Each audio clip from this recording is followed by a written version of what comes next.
So let's talk purely about client retention. How many of you love cold calling? Always get a good response to that. Okay, this is called the $1 million circle.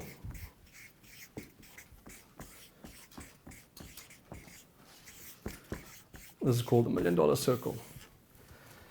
So what this $1 million circle is, if you follow this, your business will thrive beyond belief. So here's the $1 million circle. In the center, you have clients. On the outside, doesn't matter where they are, you can put them random, you have prospects. Now, what are the two easiest ways to get a prospect into your client circle? What are the two easiest ways to get a prospect into that client circle? Talk to them, absolutely. What else?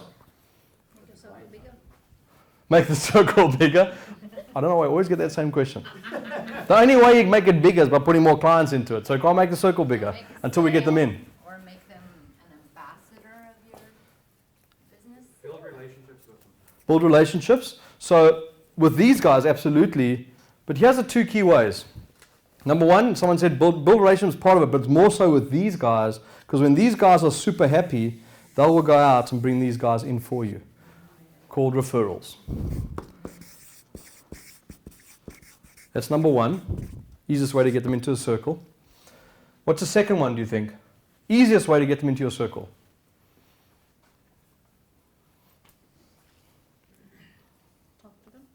Talk to them.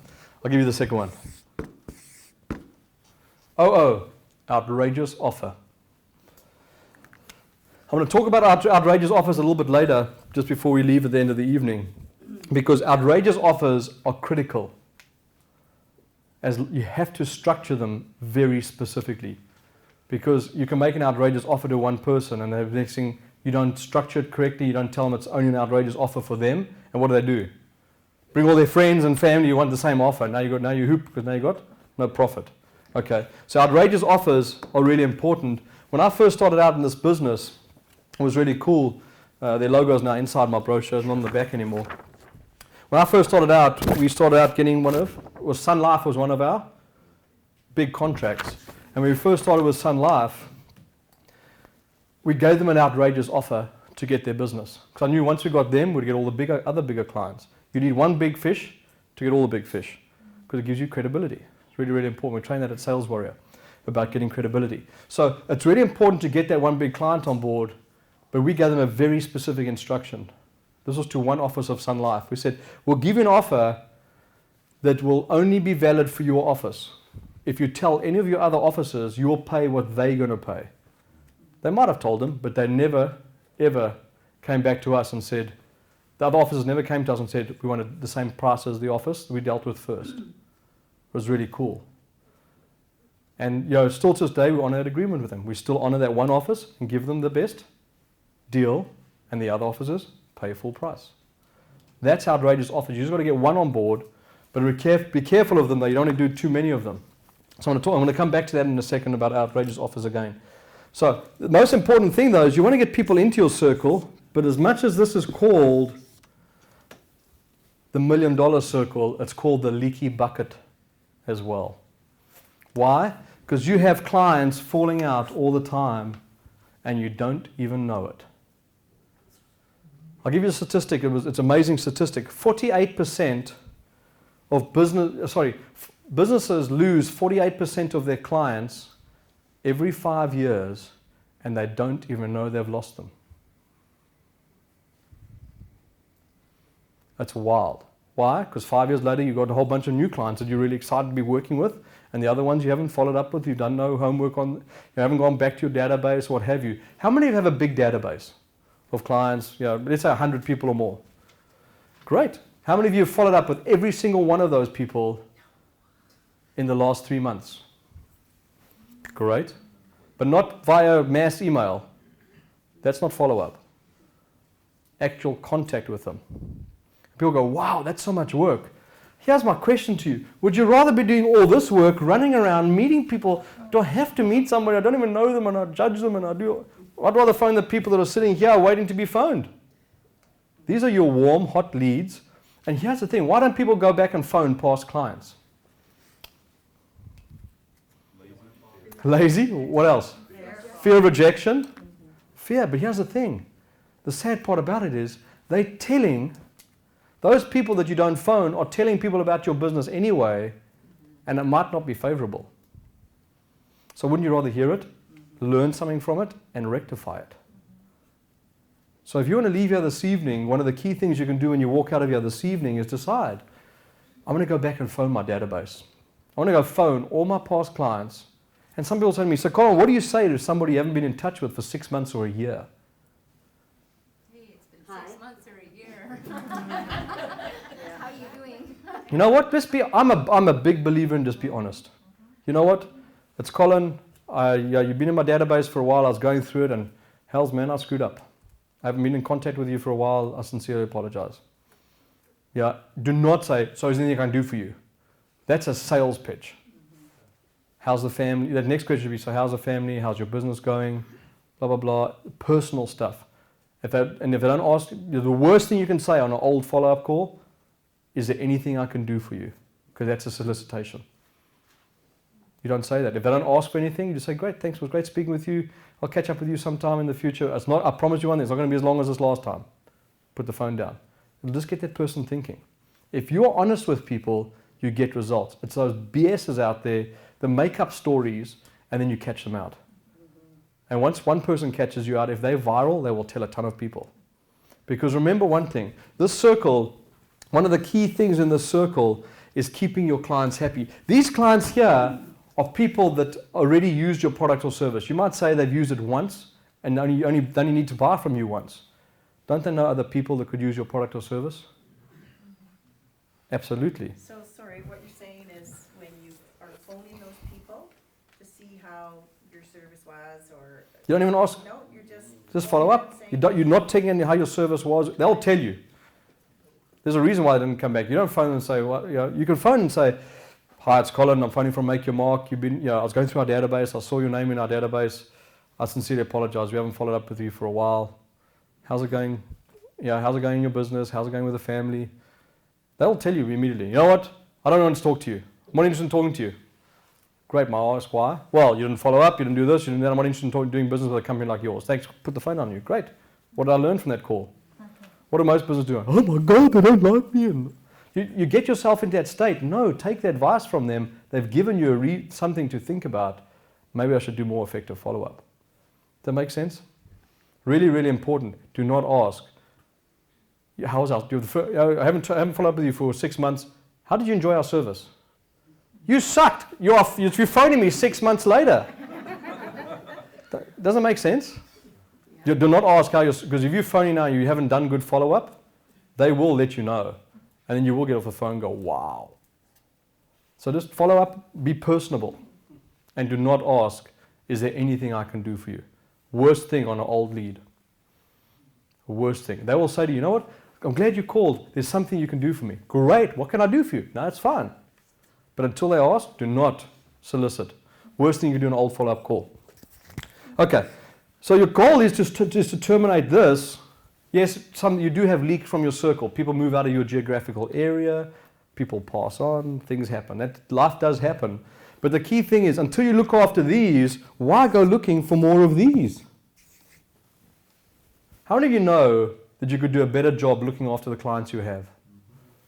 Absolutely. So please, don't spend the time saying, Colin, well, I'm going to go and network all next week because you did 16 networking events. I'm going to go do 16 networking events because it works. It works if you do the follow-up.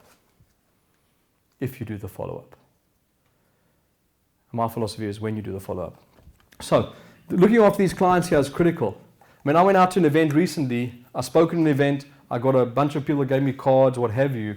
I promised myself I'd do those cards before I went out for dinner that night. I was sitting down at 7 o'clock, between 7 and 7:30. I did all my follow-up on those leads that I got that evening. Because I am methodical about it.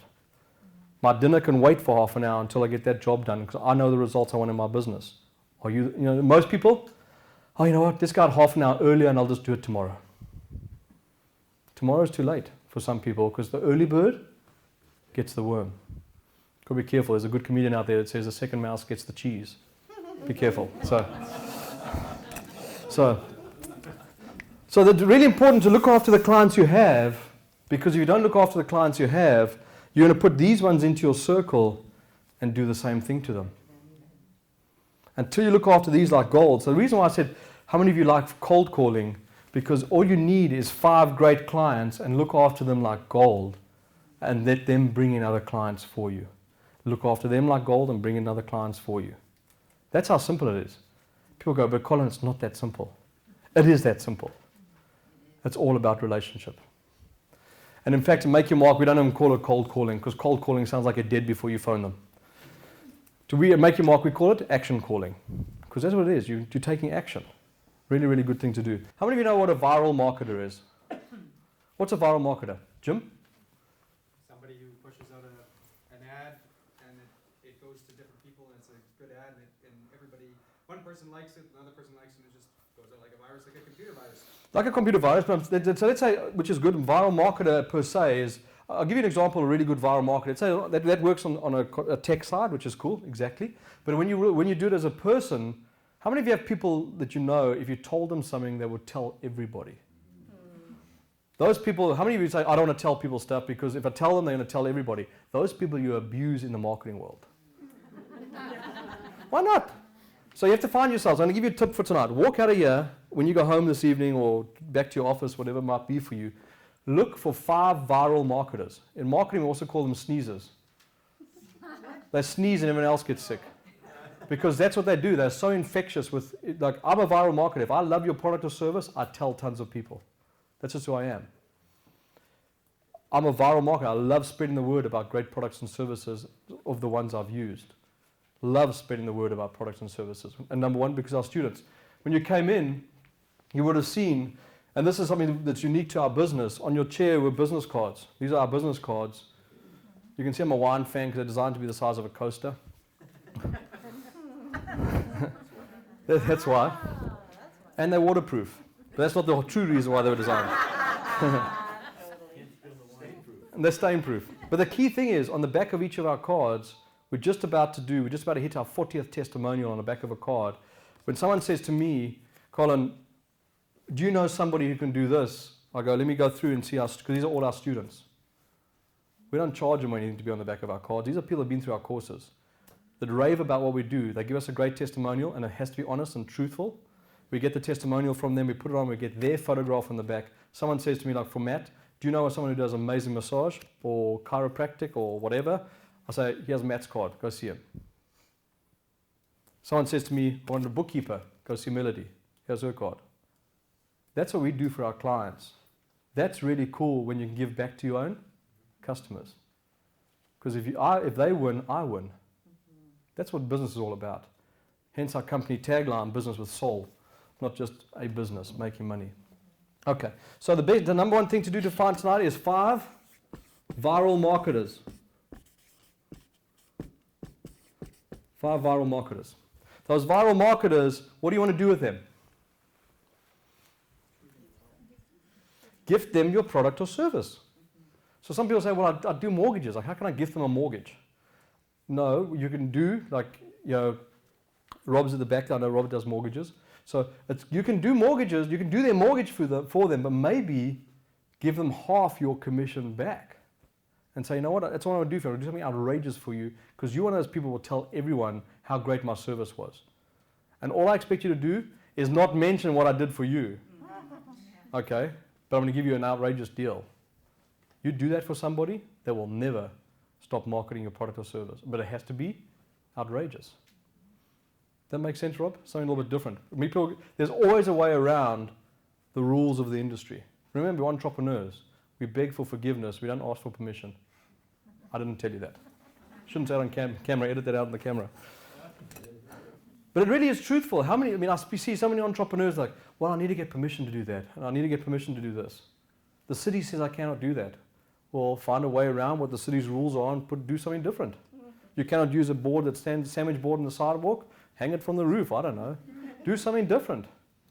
Don't let things be hurdles in your life. Look for solutions. Really, really important. So this is really important. Looking after your clients, I cannot say enough. Most important thing when you walk out of here this evening is looking after the clients you have, not running out to get a bunch of brand new ones and do a same job, throw them in a database, let them bleed out. Really, really important. So please make sure you look after clients. The two key ways, referrals, outrageous offers. I'm going to talk a little bit about outrageous offers even further in a few minutes as well. This makes sense for everyone? How many of you can do more for your current clients? How many of you send out thank you cards to your customers? Gratitude cards. How many of you send gratitude cards to your suppliers? Wow, very few. If your suppliers weren't there for you when you were in time of crisis, you wouldn't maybe get some of those big orders you get. Why don't people say thank you for the people that help them in their businesses? It's amazing. I mean, we live by this. We have gratitude cards. These are our own printed cards. I live by these. We do over 40 a week of these cards that go out of our office. That's one of my things I do. It's mandatory for myself. It's not, I fit it in where I can. It's part of my daily schedule. Why? Because when you say thank you to people, depends on what your beliefs are. I'm a big believer in whatever you put out there, you get back. How many of you believe in that as well? I'm a big believer in that. So, I don't know if it was Oprah or Louise Hay, between one of the two of them, said, when you show gratitude for what you have, the world will give you more to be grateful for.